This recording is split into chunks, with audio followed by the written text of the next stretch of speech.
Well, hello, Kim. How you doing? I'm really good, thank you. How are you? I'm fantastic. So I would venture to say anybody listening to this podcast will know right away that something is a little bit different because at least I love Scottish accents. So thank you very much for that, bringing that to us. You're very welcome. Thanks for inviting me. And where are you right now?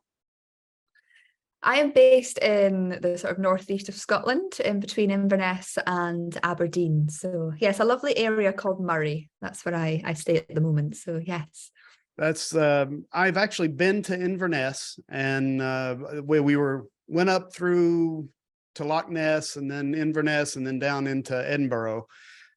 So I was really close to where you're at right now, but not exactly in that area. So that's a beautiful place. It's just a beautiful area. Yes, I mean, most people do the whole Inverness, Loch Ness, like you say, down to Edinburgh, and then you've got most of the West Coast and the Glencoe and stuff. A lot of people don't come to this part of Scotland, but it's so, so beautiful and relaxing and tranquil. And for me, it's an incredibly inspiring place for photography. It's not your stereotypical Scotland, but All right. it's yeah, like I say, much more relaxed and calming, which I love. And does Moray, does it have part of the national park in it as well? Did I see It that? doesn't, no, but we're very close Okay. to the Cairngorms National Park. So yes, it's only about a 50-minute drive from where I live. So very accessible. Oh, nice. Well, tell us about you and how you got started in photography. What got you motivated to pick up the camera and what still keeps you motivated to do that? Yeah, so I got into photography when I was a teenager, and really I used to go down to the beach a number of times a week, and I used to watch the sunsets. And I just kind of got to a stage where I wanted to build a deeper connection with that sunset and with nature. And the most easiest way I think that I could think of doing that was to begin photography. You know, I wanted to start photographing these beautiful sunsets, connect with them more deeply, document it. And that's kind of where my journey began. And it's been an interesting, I guess, development over the past sort of 16, 17 years of trying out different things and going to different places and different genres. And yeah, that's I guess what keeps me going with it is I just love being in nature. And I'm realizing that there's so many new and different ways of connecting with nature and using your camera to do so, and a lot of creative ways as well, which I'm delving into more now. So I think it's just having a means and a way of getting me out the house, I guess, to connect with it. And yeah, I've never stopped loving photography since the day I began. It's a great way of connecting with nature, expressing yourself, and being creative. Yeah, I would say I'm somewhat similar in that I grew up in a rural area in eastern Tennessee, which is near a national park. But I grew up without the camera. I just was out in nature all the time. So as soon Mm. as I had a camera in my hand, it was like one of the first things that I took a picture of is I ran outside and took a picture. I mean, it's terrible, of course, but I took a picture outside of my house because nature is where I always wanted to be. So I always thought of a camera as a way to help me connect more with what I loved as a kid, especially. So yeah, Mm. that's an excellent reason to pick up a camera in the first place. Yeah, and I'm finding a lot of people that get into nature photography have a connection with it from childhood. Mhm. It's like they love nature a lot Yeah. growing up, and then they just naturally went into photography. And actually, you asked earlier if Murray's got the national park in it, and I said no, but there is a rural part of Murray up at Glenlivet that's part of the Cairngorms. So it's nice, like I said, living so near the national park. But one of the great things about Scotland compared to maybe other countries is, to me, I feel like the whole country is a national park. So it's nice to have been brought up in that. But I myself went camping a lot when I was a teenager up to the Cairngorms itself, and a child as well, and I'm connecting with that. So yeah, it's brilliant. And like you say, it's nice to have that connection, I think, from a young age as well. Mhm. Well, I know I want to get back to Scotland at some point. When our plane landed, my camera broke. So the at the point that we landed, that was it. There was no photography that I got to experience in Scotland. So I mean, part of that is good because I got to experience Scotland without worrying about cameras or anything. But I was just kind of getting started in it anyway at that point. So I probably wouldn't have gotten much, but it would have been nice to have a few pictures. So I've got to get back to Scotland and try that again. So Yes, definitely. You've done your recce now. You kind of know where you like or where you've seen and what you maybe yeah. want to see more of. And yeah, that'll be exciting for you when the time comes.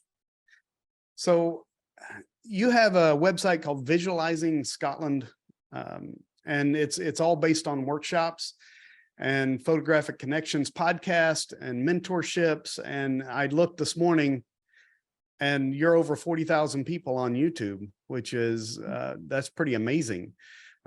So tell us about all of those and what led you to decide to make this a business. Wow, there's a lot in that. I guess I guess my story is a bit funny in that I never intended to become self-employed and do photography professionally. I began my career as a nurse. So I went to university, trained to be a nurse. I worked as a nurse for 3 years. Throughout that time, I was just, always out doing photography. The moment I had a day off work and I wasn't too tired, because of course nursing is an incredibly tiring profession. The days when I wasn't tired, I would, all I wanted to do was go out with my camera and experience nature. So I kind of went through this period of not knowing what to do with my life, and I did an internship with a conservation charity in Scotland, which was a nice way of getting skills and getting outdoors and potentially having a career change. But I realised very quickly it was incredibly competitive, that you don't get much money at all. Not that money means anything really if you enjoy your job, but it was like the competitive nature.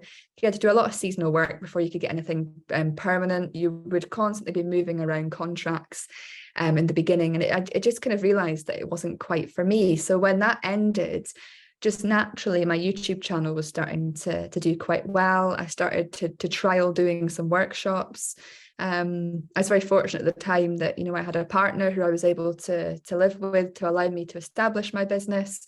But yeah, it was never like something I planned to do. I never thought of business. I never studied business. It just kind of happened naturally, and I wouldn't be doing what I'm doing today if it wasn't for YouTube. So I'm kind of going through, I go through these transitions every few years, but I used to identify as Kim Grant photography. But as I was getting more into YouTube and I did used to do quite a bit of tourism promotional work and other things, I felt like photography wasn't like, I didn't want to box myself into just photography.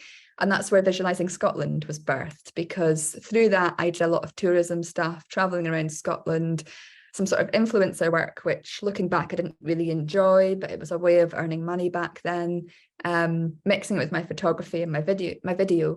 And now Visualizing Scotland is pretty much just my workshops. That's kind of what I kind of brand myself under.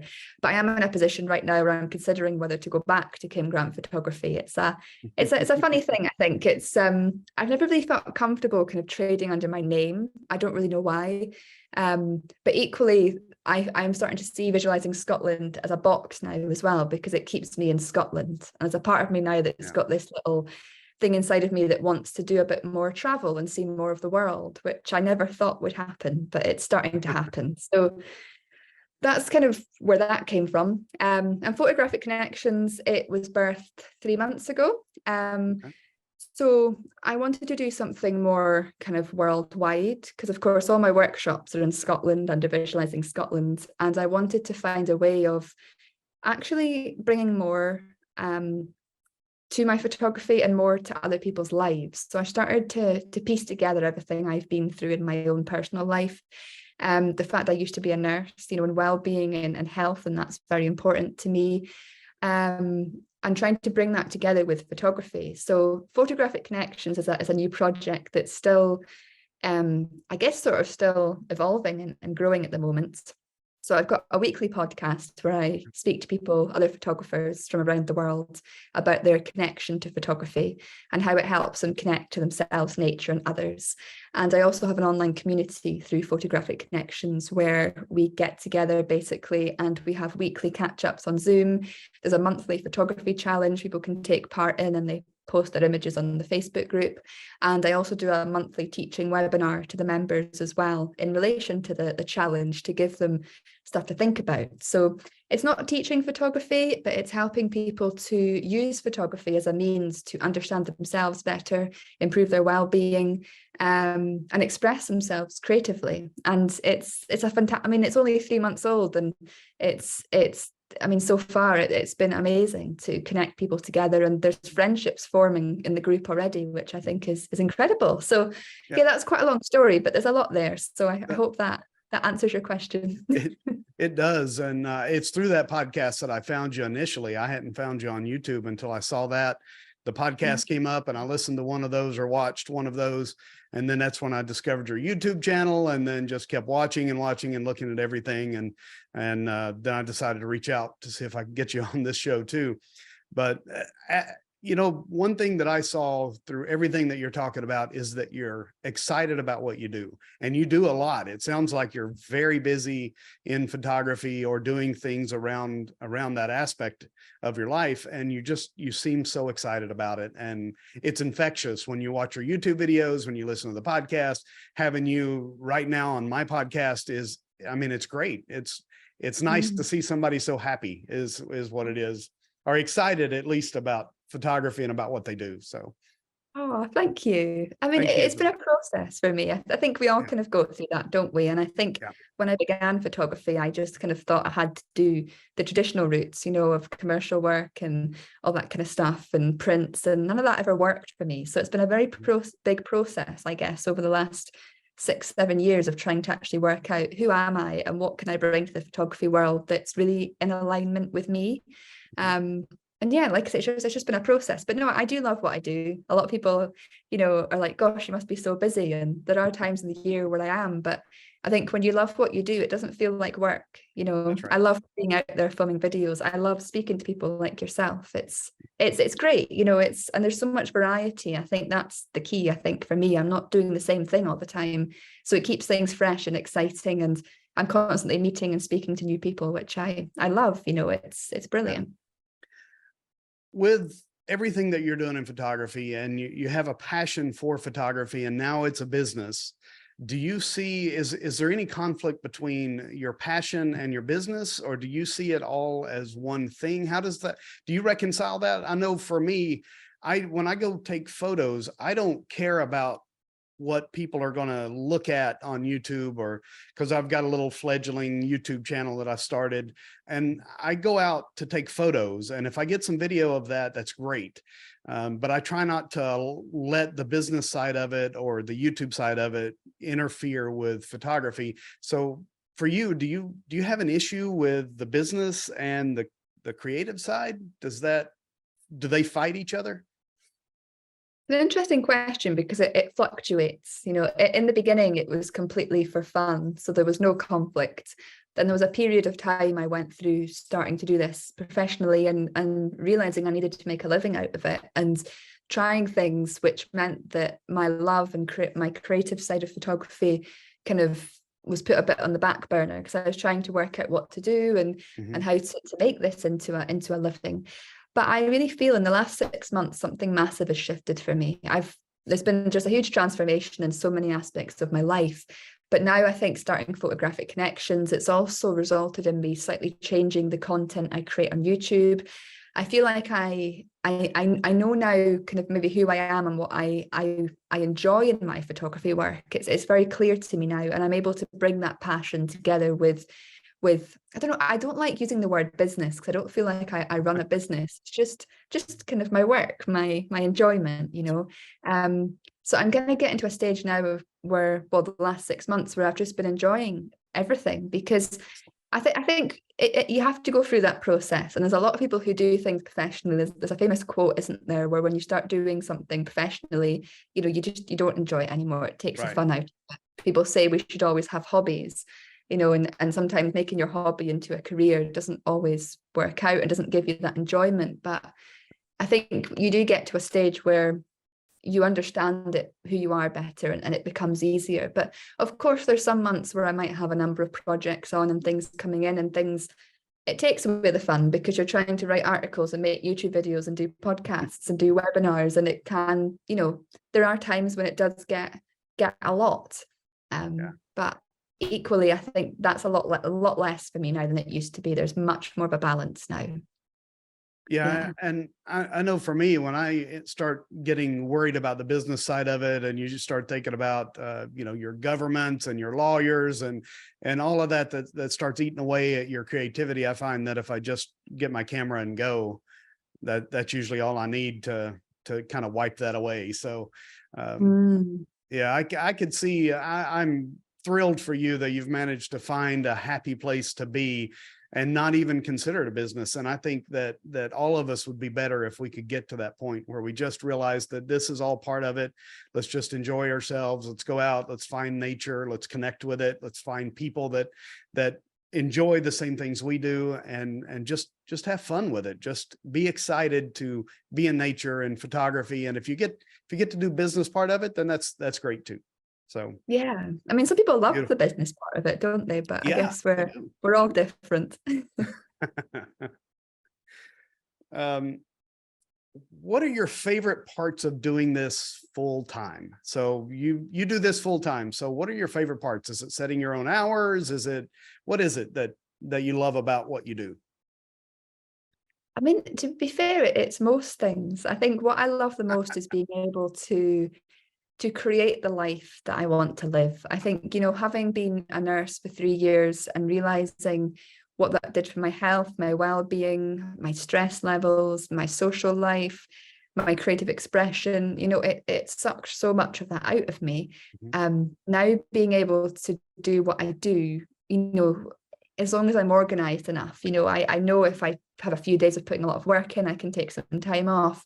I love being able to do that balance, and also to pick my hours, because how I work, I really struggle with like a 9 to 5 setup. I can't do it. There's some days where I have loads of energy and I will get so much work done, and other days where I'm just, I just want to rest.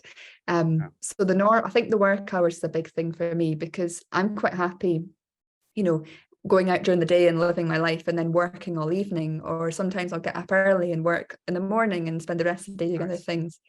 I think the work hours is definitely the thing I think I enjoy the most about it, and being able to try different things. I think I've tried so many different things and been on so many different, paths and projects since beginning to do this as a living, and it's always just that excitement of the next thing and what's coming up. And yeah, I think it's never knowing what opportunities may come your way.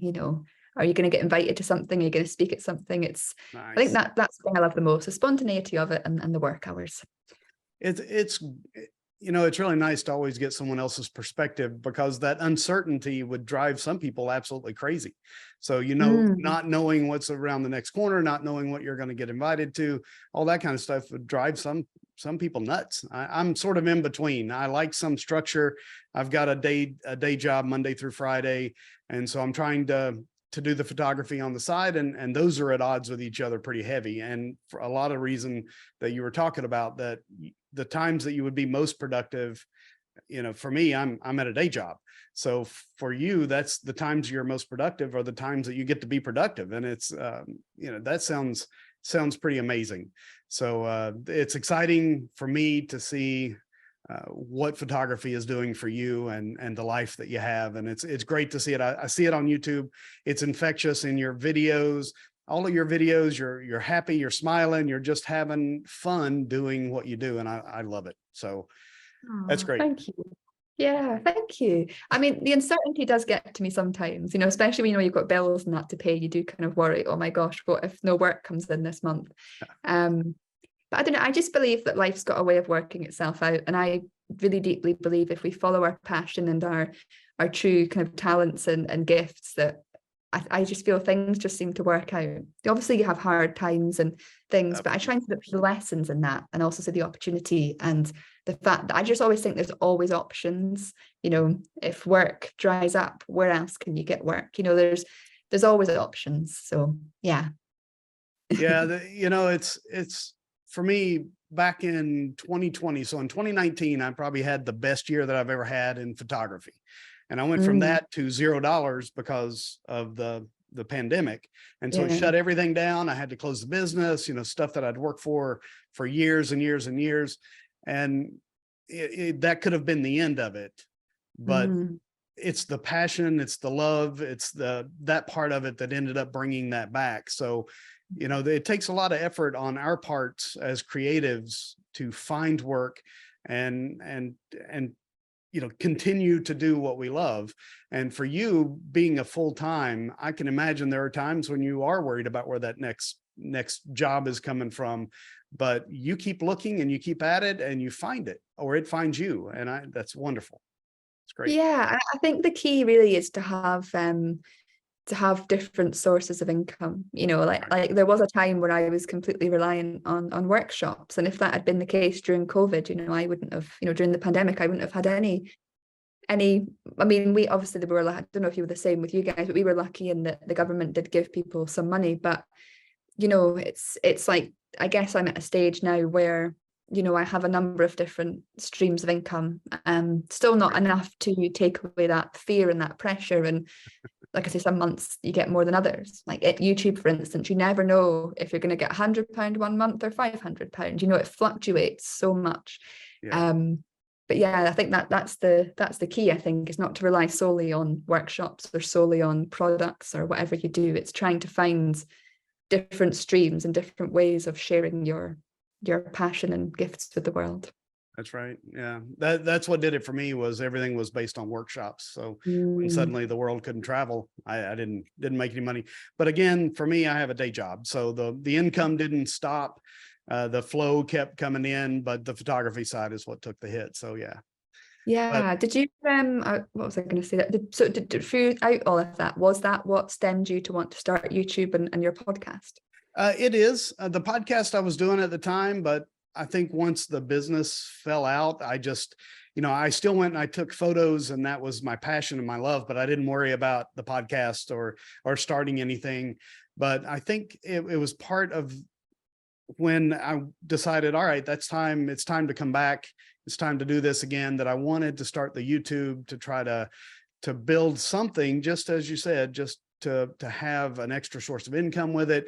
And I find that I enjoy those videos quite a bit, doing the videos, because now I've got to turn around and explain what it is I'm looking at, which means I've got to know when I'm taking the photo, what it is about that photo that I love, and I've got to convey that to the people that are watching.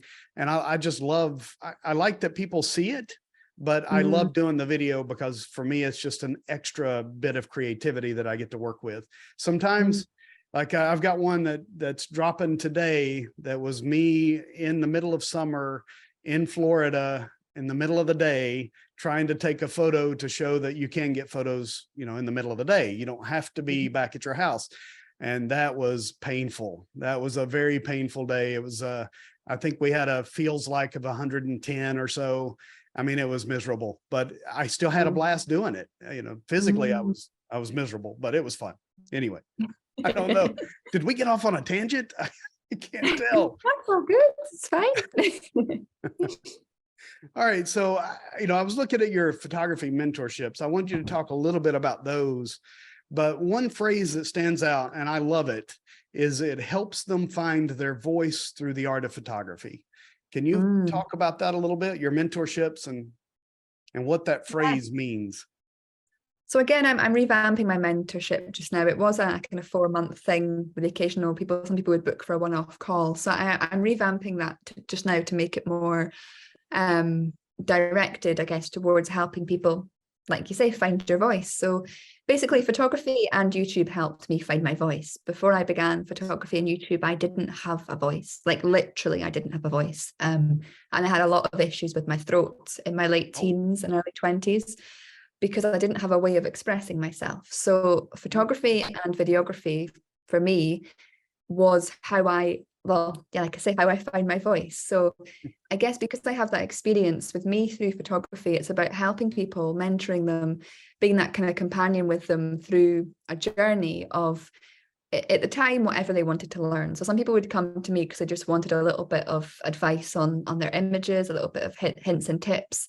And some people would come to me just as like a motivator, you know, somebody who they'd see every month, and we'd set them kind of monthly challenges that they could go out and do, kind of directed towards things they wanted to work on. And obviously, you know, it gave them that accountability. So it was like I was just, you know, I think there's a lot of research been done that actually having somebody like a mentor, a coach, or you know, anybody that can be there to give you that accountability, it really helps you actually and supports you and gives you that, you know, support. And because you know somebody's going to be kind of not checking up on you, but you're going to be checking in with them again soon. You want to ensure that you've done these things. So I mean, that's the thing with my mentorship, but like I said, I'm shifting it a little bit just now. I want to kind of help people on a more deeper level and connect it more with photographic connections. So helping people to work out, I guess, what photography does for them. So I'm finding a lot of people just now with health problems and mobility issues seem to be coming my way. And of course, they can't, you know, travel and hike and do a lot of things that we see often on YouTube. You know, people going to these iconic locations and hiking for hours. And they're just looking for a way of, you know, using photography as a tool to give them that mindfulness time, to give them that connection to nature, to find ways that they can do photography when, you know, like I say, mobility and whatnot isn't something that's easy for them. So that's kind of what I'm trying to do now with the mentorship, and what I'm kind of repurposing it towards is giving people that individual help and that individual helping them, you know, to use photography as like a medium, I guess, to improve their well-being and their creative expression. Yeah. Oh no, there's so much there that you said. It's just absolutely wonderful. I like the accountability part. I know every year there's always people that do the 365-day challenge. And I know I tried that once. I made it about 15 days. So and that was about it. I have trouble with one a month, just remembering to do that. So having the accountability partner, someone that you can call and talk to that can help you and motivate you, and that accountability is key. I think that's a great use of it. And then the bringing other people that have disabilities that can't travel. I saw that video that you did recently where you sat down in one spot for like an hour or something like that, 30 minutes or an hour, and the images that you got just sitting there. You know, you don't have to travel. You don't have to do all of that stuff to get great images like that. You just got to sit down and look around what you have.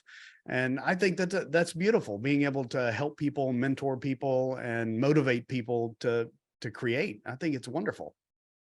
Yeah, thank you. I think I just realized that like so much of the content out there is the same. You know, it's people, like I say, traveling to iconic locations, to certain countries, to go on these epic adventures, which are great and fantastic to photograph, and they have a wonderful experience. But the vast majority of people haven't got the time, the energy, or the finances to do that. So it's like, what can you do in your local area? And I just moved back to where I was brought up in, you know, back to Murray. And it's because this area inspires me so much more than anywhere else. And I can just walk out the door into my garden and create an image. You know, I just feel like it's nice to have somebody, I guess, that's maybe vocalizing this and trying to help those who don't have the opportunities to do those epic things. But then not everybody wants to travel either, you know, and go to these places either. It's it's giving, I guess, a different take, isn't it, on the photography world, and especially when it comes to landscape photography, because landscape photography has been very much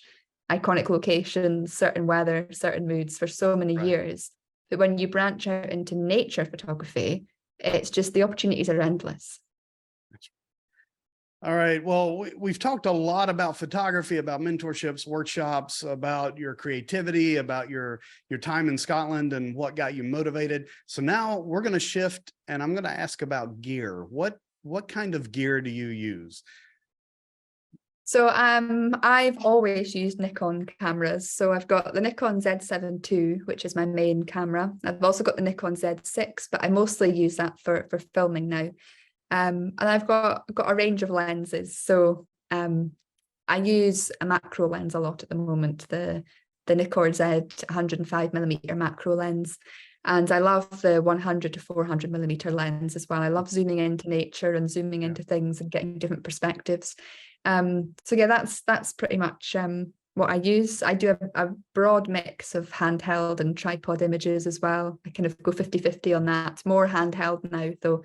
I think with technology advancing, especially with, like Lightroom and stuff, allowing like noise reduction and things, you can get away with so much more hand holding now than you ever could. So yeah, that's my setup. So yeah. And you just say it's always been Nikon. Was that your first camera that you had? That's Yeah, I've I started. never used another brand. I started with Nikon, and it's just easier when you buy all those lenses to stay with the same brand. But I had a couple of year period where I swapped to Sony, and I did that. It was around the pandemic era, and I had swapped to Sony, and that was I had no issues with the camera other than how it felt in my hands, but I went back to Nikon just because of the familiarity, and I still had some lenses. And I've always loved Nikon. I'm more of the mindset now that it really doesn't matter what kind of gear you have. It doesn't matter if you've got Nikon or Canon or Sony or Fuji or Olympus. And even to the extent that some of the lenses don't really matter anymore. They're so good these days. The f4 lenses, the 5.6, I've got that 100 to 400 too. And it's an amazing lens for landscape photography. And you can do some wildlife, of course, with it. But for landscape, it is stellar. It's amazing lens. Yeah. I mean, I personally have never actually really been into gear. I'm not a technically minded photographer. I'm much more of a creative photographer. And I always advocate you can get good images. Some of my favorite images I've ever taken was on a beginner's DSLR. It's about the person behind the camera, not the camera you've got. So yeah, I've never understood all these kind of brand wars and my camera's better than yours, because it's like, yeah, of course, some of the specs are better and some cameras and lenses are best suited for certain types of photography. But it's what you do with it at the end of the day. It's what you're drawn to, what you want to create, not about, how much your gear's worth or what brand's in your hand.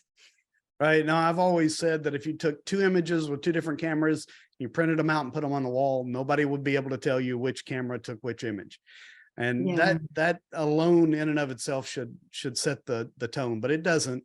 Now, me, I'm opposite of you. I'm very technically minded, because that's sort of the nature of the job that I do. I work for a nuclear power plant. And so everything is technical in my head. It's just the way everything rolls. And the creativity, when I started, I just wanted technically correct images because I knew I could get that right. And then I left out the creative side of it and just technical. Yeah, they look great. The technically look great, but creativity was out the window.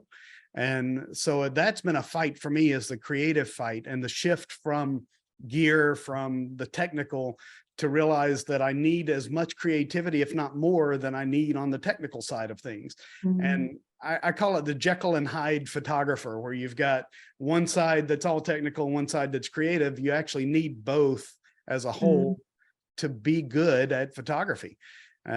So it's easy to do technical because it's all on paper. The creative side, you've really got to work for. Some people really have to work for. I have to work for the creative side quite a bit. I started with understanding the rules and the guidelines and all of that. And I realized that if you're just following those same patterns, that you're just making creativity technical now.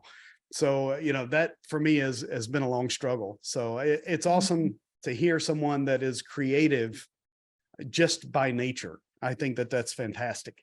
And then you just found a way to use the gear, use the photography to show your creative vision. That's the better way of seeing, I think. Yeah, I think it's nice because we're all different. And I think a lot of people are very technically minded in the photography world, but equally I'm finding there's more and more creative people getting involved, and more and more people getting more involved with the creative aspect. And yeah, it's just always been funny for me, because when I began, I just naturally seemed to know, the composition techniques that work well. It just sort of naturally came to me. And then obviously I did a bit of reading about it, but it was like I naturally kind of knew that what looked good and what didn't look good. And then settings for me took quite a while to learn, because I couldn't get my head around numbers. I'm not good with numbers. But actually how I learned was I just kept taking images with different f-stops and different shutter speeds. And it was actually the visuals that actually helped me learn the technical part of it. It wasn't actually learning the technical part and going out. So yeah, we all learn differently and we all see something different in it, which I think's, the beauty of it, I guess.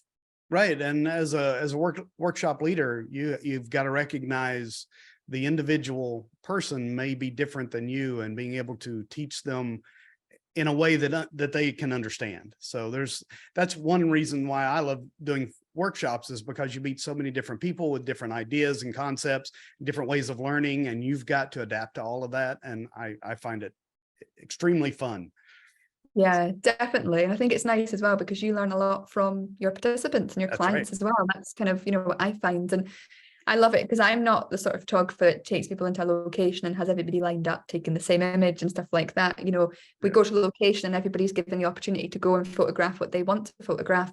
And I work my way around them all individually and answer any questions they have or make suggestions. And yeah, it's nice. And at the end of the workshop, the amount of different images people have taken in the same locations, and people will leave going, "Oh, I saw that, but didn't think to photograph it." And it's nice because it's a shared collective experience, isn't it? And it's yeah, we all learn from each other. Yeah, that's so. What do you have coming up? What is next for you and what you're doing? I guess just more honing into photographic connections. Like I said, it's quite a new project. So continuing with the podcast, continuing with my YouTube, making sure my message is getting very clear. I'm in the process of redoing my websites and stuff as well. And I guess just seeing what opportunities come my way. I've got a few workshops in the autumn, which is usually the case. And yeah, just see what comes of it. It's exciting. I kind of hope kind of moving forwards that there'll be more opportunities to get invited to things and do things. And but yeah, that's kind of me just now. Just keep going with photographic connections on YouTube, and because that's the things I enjoy the most. And prepare for my workshops in the autumn. Yeah. All right. Well, Kim, thank you very much for coming on and allowing the listeners to meet you and allowing me to meet you virtually. I really appreciate you taking the time to do that. So thank you very much for everything that you have. I'll make sure that we get that in the show notes so that everybody can have nice links to everything that you're doing right now. Brilliant. Thank you so much. And thanks for inviting me. It's been a pleasure to speak with you today. All right. Well, folks, that is the end of this episode. And as always, grab your camera, get off the couch, escape, explore, and create.